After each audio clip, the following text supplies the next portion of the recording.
26 मार्च मंचर या ठिकाणी माझा राष्ट्रवादी काँग्रेस पक्षामध्ये जाहीर प्रवेश होतो आहे। आपल्या सगळ्यांना माहिती आहे की आम्ही महायुतीतलेच तिन्ही पक्ष एकत्र काम करत असताना सहमतीचा उमेदवार म्हणून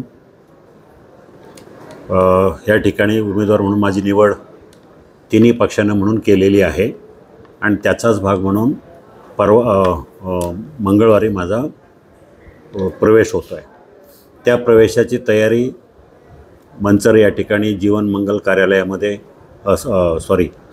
शिवगिरी मंगल कार्यालयामध्ये कार्यक्रम संपन्न होणार आहे। त्या कार्यक्रमासाठी राष्ट्रवादी काँग्रेस पक्षाचे राष्ट्रीय अध्यक्ष उपमुख्यमंत्री अजितदादा पवार आणि वळसे पाटील, दिलीप मोहिते पाटील, चेतन तुपे पाटील, अतुल बेनके इतर मान्यवर राहतील। त्याबरोबर माझ्यासोबत काही ठराविक कार्यकर्त्यांचा राष्ट्रवादी काँग्रेस पक्षामध्ये प्रवेश होत असताना शिवसेना पक्षाचे बहुतेक सगळे प्रमुख पदाधिकारी त्या ठिकाणी महायुतीचे घटक म्हणून उपस्थित राहणार आहेत।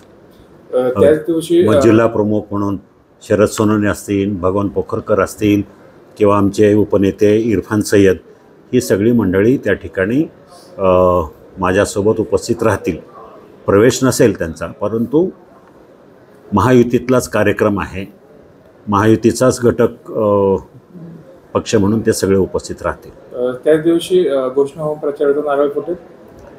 उमेदवारीची घोषणा ह्या परवाच्या कार्यक्रमामध्ये होणं अपेक्षित नाही, परंतु त्याच्या अगोदरही होऊ शकते, कदाचित आज उद्याकडं, कारण दिल्लीमधून त्या जागा वाटपाचा अंतिम निर्णय, शिरूरची जागा फायनल झालेली आहे, परंतु सगळ्या जागा एकत्रितपणे जाहीर करणार म्हणून ते आज किंवा उद्या होईल।